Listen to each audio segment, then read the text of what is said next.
faly miarahaba antsika rehetra indray ny tenako a mbola ny ambassadeur-ny Israely ihany miaraka amintsika indray ny teny ity fampianarana larana fafilo zany ty larana faharoa ambin'ny folo indray ny fampianarantsika ny am'izao an'izao izay mitondra ny lohateny hoe tsy izy mihitsy ny krismasy fa fampianarana ny démonie zany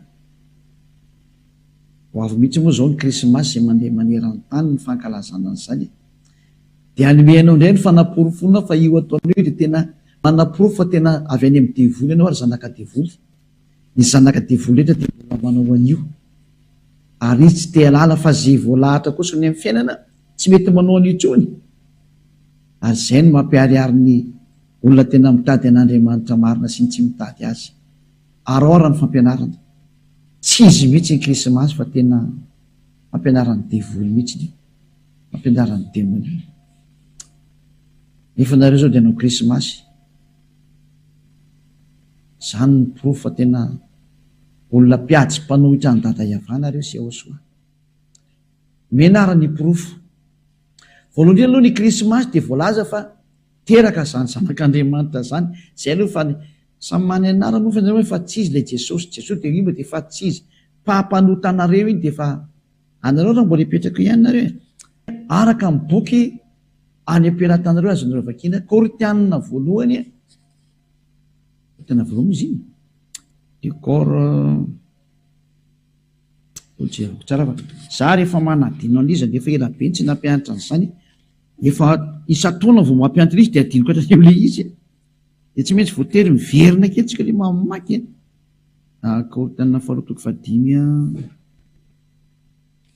andimy toko fahina moa izy teo ina le izy riry Korinthianina fahafiry andininy fahaenina ambin'ny folo sy ny fahafito ambin'ny folo izay Korinthianina faharoa toko fahadimy andininy fahaenina ambin'ny folo sy ny fahafito ambin'ny folo voilà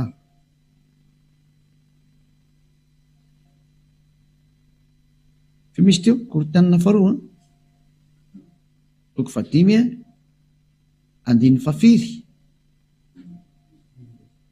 enina ambin'ny folo mahafinaritra efa mameno tsara koa le teknisiana rehetra Korinthianina faharoa toko fahadimy andininy fahaenina ambin'ny folo no vakitsika amin'ny anarany Ahosoa koa dia tsy mahalala olona araka ny nofo intsony izahay ny apôstôly moa zany dia efa nametraka mihitsy hoe tsy mahafantatra olona araka ny nofo intsony isika zany izay koa na dia nahalala ny Ahosoa araka ny nofo azy izahay dia tsy araka izany tsony no alalana anazy ankehitriny zany hoe tsy azo fantarina amin'izany nofo zany tsony izy ry mpiaino malala tsy azo fantarina amin'izy nofo izy ka tamin'izy teraka dia teraka tao amin'ny nofo zay naka nofo izy dia tsy azo atao zany matsiaro an'iny fahalalana napetraka i Ahosoa tamin'ny lalan'ny apôstôly zany ka io i Ahosoa io zanak'Andriamanitra zay taonareo anarana tsy izy io zanak'Andriamanitra zay teraka io dia ny lalàna dia miteny hoe tsy fantatra araka izany tsony izy zao vakitsika indray amin'ny baiboly anakaiky indray tsy fantarina araka izany tsony izy Korinthianina faharoa vakiko amin'ny karazana baiboly ty teneniko ty Korinthianina faharoa toko fahadimy andininy fahafiry riry enina ambin'ny folo malaza be indray riry zany dikan'izao Korinthianina faharoa toko fahadimy andininy fahaenina ambin'ny folo koa dia tsy mahalala olona intsony araka ny nofo isika eny ka tsy mivoaka le izy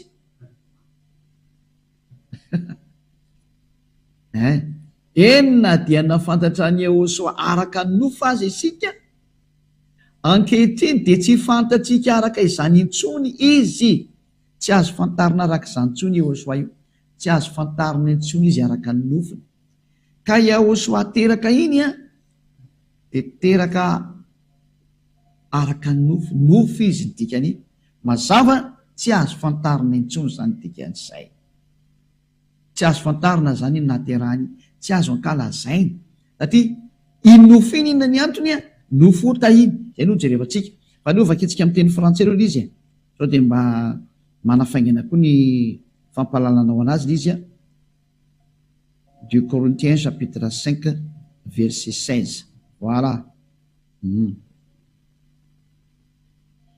Ainsi dès maintenant nous ne connaissons personne selon la chair. Tsy mahafantatra olona araka ny nofo tsony tsika, tsy haitsika tsony zany. Et si nous avons connu Yahushua selon la chair, maintenant nous ne le connaissons plus de cette manière. Non, non, non. On ne connaît plus Yahushua de cette manière ou de cette façon. C'est-à-dire, on ne connaît plus Yahushua selon la chair. Tsy azo fantarina araka ny nofon-tsony Yahushua. Amin'ny anglisy hoe don't do that. Aza manao an'izany intsony. Never do that. Tsy mety tsony manao an'izany ozy ny anglisy. Zay zany mba lefalefantsika zayko. Manomboka mandeha koa ny motamony ambassadeur izy ana mandeha ny ampitan-dranomasina any dia tsy maintsy lefalefa tsikelikely ihany izy ho fandraisen-dahatra ny olona ny amin'ny krismasy hoe tena aza manao nintsony fa avetavetana mahatsiraviny eo ataona io voararany apôstôly didiny tompo io. Koritianina voalohany 14:37 nge avakitsika ndray zay Koritianina voalohany 14:37 aoko ho fantany tsara fa didiny tompo miteny zay nomeny anareo. Koritianina voalohany 14:37 zany. Koritianina voalohany 14:37 raha misy manao azo mpaminany na mana ny fanahy dia aoko ho fantany tsara fa didiny Yahushua zay rehetra nysoratako anareo. Ka reny teny nomenanao reny zany avy any amin'ny Yahushua reny fa tsy ny foroporoniny. Ka tsy teny ny apôstôly ny teteny an'izany. Non, non, non. Ny tenina voakanay izy ny apôstôly dia didiny Yahushua nomenanay mihitsy ny hoe tsy azonareo atao tsony ny mahafantatra za teraka. Satria Yahushua teraka iny dia nofo iny. Hébreu 2:14 nofo iny teraka iny ka le nofo mihitsy ny tsy ekeny Yahushua ho ankalazany intsony na omena zay anaovanao anazy ihany hoe ho ankalazainao na tsy haiko hoe nanaovanao fotoam-pivavahana ho fahatsiarovana. Non, non e non. Zay ny antony tsy anaovana fankalazana anniversaire atao amin'ny Yahushua satria maninona iny nofo iny nofo ota iny rehefa avy eo dia lasa ohatrany hoe mankalaza ota zany ianao dia tsy mety ilay izy. Eo vakitsika raha saotra masina Hébreu 2:14 eo vakitsika amin'ny anaran'ny Yahushua. Hébreu 2:14 koa satria manana nofo aman-drany zaza dia mba naka an'izany koa izy mandringanany amin'ny fahafatesana dia ilay manana ny fanjaka ny fahafatesana dia ny devoly. Zay eo zany ten'Andriamanitra dia milaza mihitsy hoe koa ny zaza manana nofo aman-drany dia mba naka an'izany koa Yahushua mandringanany amin'ny fahafatesana dia ilay manana ny fanjaka ny fahafatesana dia ny devoly. Zay zany hoe Yahushua zany dia mba naka nofo koa izy. Lasa teraka tao amin'ny nofo izy zany lasa nofo zany Yahushua. Izy niteraka iny zany nofo nanomboka tao amin'izy nofo jusk'izy maty nofo iny tsy azo ankalazaina mihitsy ny vaninandro io satria vaninandro nofo. Inona mahatonga ny apôstôly ny teny azay ary naniny Yahushua namoaka n'io lalàna io fa tena napetraka amintsika izy satria iny nofo iny dia nofo ota daholo iny. Fa rehefa nitsangana tamaty Yahushua vao tsisy ota intsony ny nofo. Nofo vaovao iny nofo ny lanitry iny ilay tena tsy mety maty avy any amin'ny lanitry iny tena vatana hafa mihitsy iny. Fa raha vao nanomboka tamin'izy teraka juska hatramin'izy teo amin'ny hazo fijaliana izy maty teo iny nofo ota daholo iny dia tsy azo ankalazaina. Aiza misy an'iny daholo fa kikende tsy tadidiko Romanina 8 nefa manizay raha sy diso. Romanina 9 Romanina 8:3 ka 2:3 Romanina 8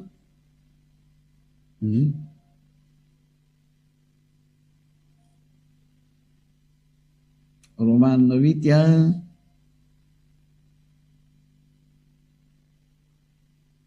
Mhm.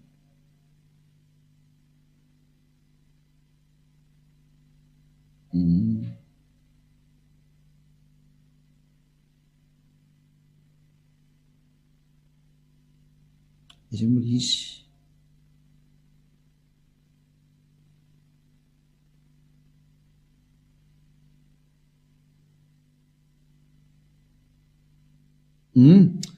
Romanina toko 9 andihan'ny 7 novakitsika de toizatsika miandin'ny 7 de fampy zay. Satria zay tsy vitany lalàna noho izy tsy nanan-kery azo nofo de vitan'Andriamanitra tamin'ny rany zanany tao amin'ny endriky ny nofom-pahotana. Rehefa ny rany zany io zanan'io de naka ny endriky ny nofom-pahotana. Zany nofo io zany nofom-pahotana, mahitsy be mihitsy ny teny, naka ny endriky ny nofom-pahotana sy noho ny fahotana ka nameloka ny fahotana tao amin'ny nofony. Zany hoe nampidiriny tao amin'ny nofony Yahosoa zany ny fahotana rehetrarehetra, de zay na tonga le nofo hoe nofom-pahotana. Ka nofom-pahotana ny nofony Yahosoa no Kristy teraka Jesy Kristy amin'ny fijaliana, de zay ny antony tsy ankalazana an'ireo mihitsy satria nofom-pahotana io. Nefa kitsika amin'ny teny protestanta katolika moa ny teny an'izy protestanta reo nofa kitsika romanina efa aleo zany le akanjo eto aty amin'ny lahady sy amin'ny sabotsy zay akanjo namboarinareo zany aleo aty amin'ny Yahosoa am'izay no entina tsy le hoe itiavana le tena marina am'izay le tena izy le manala amin'ny fahotana tsy le hoe entina ho anazy am'izay lasa mampalely be le akanjo tsy hita hoe atahoana izy nefany efa mbany vidiny ihany. Taraiky be kozy nareo ianao vao nyteny tsisy taraiky zany fa tsy velangely izy eto aty amin'ny Yahosoa. Vao miara anao faly be tena aty amin'ny Andriamanitra marina mitondra n'izany zavatra zany tsara be zany. Romanina 8:3 fa izay tsy hainy lalàna satria ny nofony nalemy azy de vitan'Andriamanitra tamin'izy niraka ny zanany naka ny endriky ny nofo ota. Zany hoe ty Yahosoa teraka ity zany leo nateraka tao amin'ny nofo, nandray nofo aman-dranja mba nandray an'izany nofo aman-drazany koa izy de nateraka tao amin'ny nofo ka naka ny endriky ny nofo ota sy ny amin'ny ota ka nanameloka le ota tao amin'ny nofony. Zay zany nambarany Yahosoa hoe ity nofo ity ozy Yahosoa de nofo ota araka ny nampianariny tamin'ny apôstôly. Ka raha ianao zany mankalaza an'ilay Yahosoa teraka de ny lalàna an'Andriamanitra Yahosoa mihitsy no miteny mankalaza ota ianao. Zay ny tenin'ny Andriamanitra Abrahama. Zay rehetra mankalaza Krismasy de mankalaza ota. Lalàna io fa tsisy namorona anio ary lozika be zany satria nalefa ny Yahosoa tao amin'ny tenany daholo nge ny fahotana. Zay hoe tonga izy mba lavitra ny fahotana de zay fahotana rehetra nalefa tao anatin'ny nofony io de sy tiany intsony io mankalaza iny satria noentiny io daholo ny nofo. Ka raha mankalaza an'le nofony ianao izy teraka de mankalaza an'le nofo ota ianao dikan'izay. Kanefa raha vao mankalaza nofo ota ianao de mitovy amin'ny mankalaza ota de mankalaza devolony hafarany. Jereo tokoa izy moa zany misokatra rehefa tonga ny andron'ny Krismasy, bara daholo no misokatra. Mampalely be fa rehefa tonga ny andron'ny fifidianana midy daholo mibara. Zany hoe le fifidianana zany no mahafantatra an'Andriamanitra nefa rehefa Krismasy tsisy mahafantatra an'Andriamanitra fa lasa devolo zany mibana be amin'izany sary zany. Mampalahelo nge le fihetsika, mampalahelo. Ka ny teny zany de mahitsy be hoe tsy mety intsony no manao Krismasy satria mankalaza an'izany zanak'Andriamanitra teraka zany fa tsy zanak'Andriamanitra raha teo. Fa de nisy nefa fandika-ndalàna mihitsy teto anareo ty satria mankalaza nofo ota nareo de mankalaza ota nareo mankalaza devolony hafarany. Tsy ekeny Yahosoa mihitsy manao io sary io. Teraka izy fa tsy niteny izy hoe ankalaza io fahateraka io. Tsy niteny azany mihitsy izy raha ny ato amin'ny Yahosoa zao de tsisy mihitsy zany. Fa ny fanafahana ny fahotana azy ny tena ankalaza anato. Yahosoa fansangana tamaty foana ny derina sy ankalaza anato ary membo nahatra foana. De zao fanafahana ny fahotana ny olombelona zao zany ny tena izy zany. Ka ny nahafaka tamin'ny fahotana de izy nitsangana tamin'ny maty ny nahafaka an'iny, rava ny fahafatesana, rava ny ota. De zao atao tao fanjakany Yahosoa zao. Fa tsy azo atao mihitsy mankalaza ny nofo ota nanomboka teo amin'ny azo fijaliana no hatrany amin'ny naterahana. Tsy azo atao mankalaza ny fotoana iny. satria nofota daholo iny rehetrarehetra iny zay. De zay ny antony tsy azo atao ntsony atao amin'ny Josoa ny mankalaza ny verset satria nofota iny. Fa raha misy eo ankalazainao reo azy te ankalaza ary azo atao tsara mihitsy izy a ho famezam-boninahitany daday avasy Josoa no ny hafanafananao atao amin'ny Josoa ny resahako dia ianao natao batisa. Ino ny vaninandro goavanao anao iny? Satria tamin'ny ianao natao batisa iny a nanomboka teo ianao le afaka tamin'ny fahotana olo vaovao a, zany ny mendrika ankalazaina amin'izay zany. Ino ny vaninandro goavana iny? Ary iny tena azonao tena anaovana fety be amin'izay tiavanao anazy, na nasanao fokon'olona na vahoaka tsy fantatry olona masianao amin'izany mety be mihitsy satria tena andro lehibe ho anao iny satria lasa olom-baovao ianao. Zay zany fa dia mifarana treo ny teniko fa tsy lava be moa ty fampianarana anankiray ty fa fohy de fohy a, fa tena hatrany de nivendikanina no meko anao hoe tsy azo atao io fa mankalaza ho tenao ny tena marina. Efa nialany Josoa io fa tsy afaka etenako io nge fa tsy nivoaka anazy ka izy mihitsy niteny hoe tsy mety io. Amaly anazy ianao zany. Rehefa mamaly ianao zany dia iny ny porofo fa tena devoly ianao. Satria izy tompony ara miteny hoe tsy mety io sary ohatra nofotana io ataonao io ankalazainao io e. Dia tsy azo tsika tsarovana araka izany intsony izy. Mazava be ny tenin'ny apôstôly teo hoe tsy azo tsarovana araka izany. Tsy mety ny mahatsiaro an'io, tsy mety ny mankalaza an'io, io izy teraka io. Tsy mety io. Zay moa tonga ny teny anao hoe tongafa mikaty maso fa iny tena mety satria izy mitsangana mihitsy no membroninahitra sy ankalazaina dia nisolo vitany. Izy efa nitsangana membroninahitra hoe navita izy e, vita amin'ny famonjena izy e. Zay zany fa dia mirary soanao za ho tonga saina. Aza mety manao krisimasy tsony fa tsy izy io. Aza manaraka ny lohan'ireo mpitondra fivavahana efa manipy anao any amin'ny elo io, mbola tsipy ny fanipiro indray anao zao. Fa dia be zao no atsipy any amin'ny elo amin'io fotoanan'ny krisimasy io, hiazakazaka ny daolo indray rehetrarehetra ho atsipy any amin'ny elo satria dia hiditra any amin'ny fandikan-dalàna indray ary dia ho ataony iny e. Tena ho ataony mihitsy tsy mivaky loha izy. Fa ianao izay mandreha kosa ka tonga saina, tsaro fa fitiavana zao teniny Elia zao, manarahany Elia. Aleo tsotsotso azy tsotsotso fa ianao mba mivily lalana amin'izay, maro sarera amin'izay a, ndao naraka ny Elia. Mifarana ny teniko a, toka fa ho tonga saina ianao na ianao izany teny izany ary tsy hitanao an'izany krisimasy antsoa satria tena ny devoly zany hevitra zany. Ary mankalaza devoly nareo amin'ny hevitra io satria ota io ankalazainareo izy io Josoa. Zay no mahatonga ny apôstôly hoe tsy azo atao tsony zany, tsy fantatsika tsony zany zavatra zany. Soatra masina tena tsy fantatsika tsony zany, tsy ataotsika tsony zany nefa ianao mbola manao ihany. Mpandika lalàna ingena hoe zany no mahadevoly ny devoly, mpandika lalàna. Zay no mampanota anao dia mba tonga hava saina. Miraso anao tonga saina hivavaka tsika. Sotra dada malay hafany amin'izany teny izany. Mba tena ho tonga saina tokoa nge ny olona mandray zao fampianarana zao. Fa tena mampalahelo ny mahazo ny olombelona. Tena voafitaka mihitsy. Dado, Elia mangataka hatrany ary tena mangataka mafy dia mafy mihitsy. Irao ny fanahy masina andresy lahatra olo. Manirana nyity izao tontolo izao eto amin'ity tany ity. Aoka ny fanahy masina izay mahay mandresy lahatra ny hafa firenena, mahay ny fiteny maro samihafa avy any aminao, andresy lahatra ny olona iverena ny todika any aminao amin'izao fampianarana izao. Ho resenao lahatra mihitsy izay voantsonao dada Iavasy Josoa anatona ny Elia. Dado, mihaino ny fangatahany Elia mandrakariva ianao. Ampio Elia vita ny asany hatramin'ny fanany, ampiferina ny olona ho any aminao. Sorapetraka dada malalo, fa ihaino ahy ianao ary tena mbola ihaino mandrakariva ianao. Amin'ny anaranao Josoa anao samy mivavaka izany. Halleluja. Amen. Dia izay indray ny fiarahantsika tamin'ny fampianarana, mirary soatsiketra samy hotainao soary tonga saintsika hiverina amin'ilay tena tompony teny sy ny fampianarana dada malalia Iavasy Josoa zay. Ilay ny teny hoe aza manota intsony. Dia samy hotainao soa ho amin'ny fampianarana manaraka indray mandra-peona indray aza.